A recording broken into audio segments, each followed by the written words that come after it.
The arrogance of man is thinking nature is in our control, and not the other way around.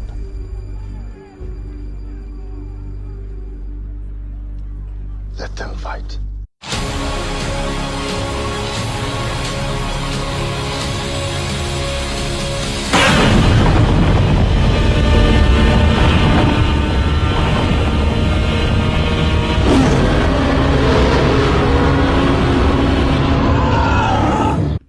Hello everyone, hope you all are enjoying your day today. I just watched Godzilla vs. Kong, which was directed by Adam Wingard and stars a huge cast.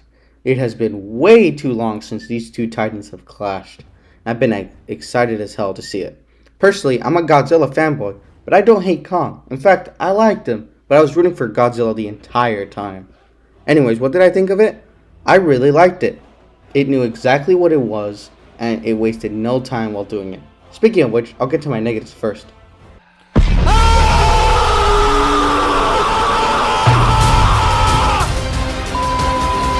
Characters still suck, but nobody cares anyways. They are used to move the plot along, and that's why they are there. I would say this is a personal preference, but I didn't like the Godzilla theme that much in this movie. It did feel like a downgrade from the other themes, at least for me. It wasn't even that bad, just a bit disappointing.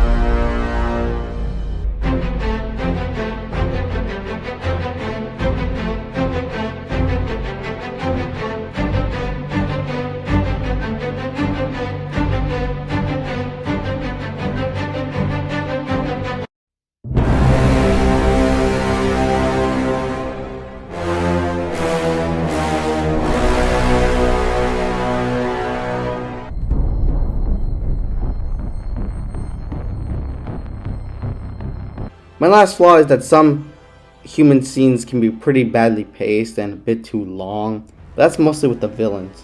That's all my real flaws. Now let me get to the good stuff.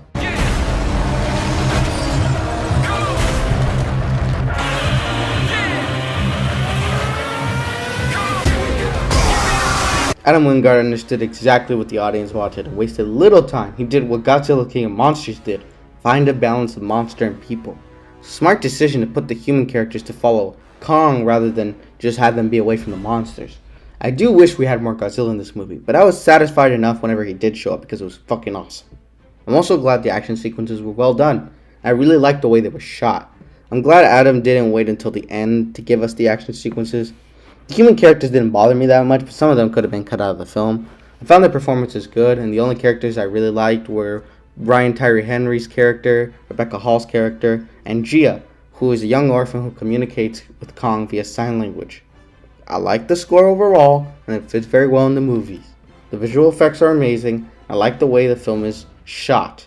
It looks really well, and it looks beautiful, especially during the climax. The color choices were very nice, and there was a scene that reminded me of 2001: A Space Odyssey.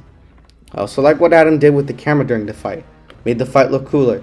Reminds me of one of those scenes from a Martin Scorsese movie. I probably don't remember, but during editing, I'll probably show it to you right now. How long does that jigger want? The other day, I ate a ricochet biscuit. Well, it's the kind of a biscuit. Overall, it was a fun time. I'd give it an 8 out of 10. Now, you get to hear what my buddies had to say about the movie. Hello guys and gals, me Mudahar, and I have just watched the new Godzilla vs. Kong movie, which I was very excited to watch. I can't wait to see King Kong and Godzilla like fuck each other in the ass. In all seriousness, I was never really a big fan of the Godzilla movies. I just didn't really enjoy watching big monsters fighting and destroying cities and that just being the entire plot of the film. But since a lot of people I knew were talking about this movie like it was the second coming of Christ, I decided to watch it and I thought it was pretty decent. A lot of the fight scenes were done pretty well. The movie had some really good looking visuals, like scenes that took place on Hollow Earth had a very appealing look to it. Most people are aware of this already, but most of the human characters weren't really the best. Overall, I thought this movie was alright. Don't go into this movie thinking that it had some type of like deep meaning to it or anything. It's just a fun, dumb monster movie you can watch with your friends and have a grand old time. So yeah, go watch this movie, I guess.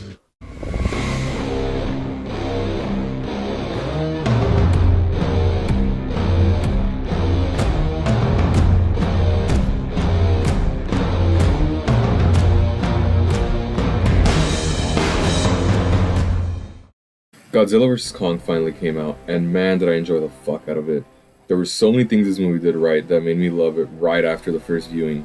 With MonsterVerse movies, I usually never know if I truly love it right after the first viewing, but this one had me hooked right after that very first one. It delivered on exactly what I wanted. Two big-ass monsters beating the shit out of each other, and those fights were so damn good. Before we get into all of that, let me talk about some things I didn't really like in the movie. A flaw for me is that there is still always some side or subplot going on with humans that nobody really gives a shit about. It happened in Godzilla, it happened in Skull Island, it happened in King of the Monsters, and it happened in this movie as well. I'm obviously talking about the conspiracy subplot that went on with Millie Bobby Brown, Russell from Deadpool 2, and Jefferson Davis from Spider-Verse. It eventually does sort of pay off, as we get to see how and why Mechagodzilla comes to be and whatnot. But a lot of times when it would cut to them after seeing plot development with Kong, I was just kind of like... Another thing was just that since this movie was heavily focused on Kong, there was a lot of bias there, especially since there was the emotional connection with the kid. So it sort of felt like it took away a little bit from the whole choosing sides thing. Okay, now that we got that out of the way, let's talk about the good stuff. Every fight scene in this movie is so fucking good. They really gave us what we wanted and so much more, because if I'm being completely honest, I never thought that there would be this much fighting and that it would be so good every single time. They really went above and beyond with the fight scenes in this movie, because so many other films always have awful editing and fast cuts all the time, and it really always takes you out of the action. But thank God they didn't go for any of that in this movie. You get to see everything when they're all fighting, and it's so goddamn good. Now, as far as pacing goes, the pacing in this movie was pretty good too. I know I said it was a flaw earlier in the movie, but when it would cut to all the human stuff, it at least never stuck around for too long like it did with previous movies in the MonsterVerse. So it was a really nice change of things, and it seriously did help with the pacing throughout the whole movie. This movie never really felt like it dragged on and on at any point, because there was plenty of monster to go around this time. I can also say the sound design was phenomenal, but it has been on every movie so far, so this shouldn't come as too much of a surprise, honestly. The score was so good too. It really elevated every fight scene, especially when Godzilla and Kong meet for that first time on the ships, and that score is just booming. God, what a good, intense scene. I had mentioned it earlier as well, but Mechagodzilla was so fucking awesome. If you're like me, then you sort of expected Mechagodzilla to make an appearance as a big baddie at some point. And even though it was very short for how long it was on screen, it was so badass and overpowered as shit. Every second it was on screen, it looked so amazing. And I'm just so happy that we finally actually got to see Mechagodzilla on the big screen and for it to look this good. I am left with a lot of questions though, especially since there was no post-credit scene or anything. Where do they take this universe from here? Who could the next villain be, seeing as Ghidorah and Mechagodzilla have already been used? I have a lot of questions, but I am also hopeful for this universe and seriously cannot wait for whatever comes next. Thank you again to Oxygen Free for letting me hop on this time to talk about Godzilla vs. Kong. And yeah, subscribe or else.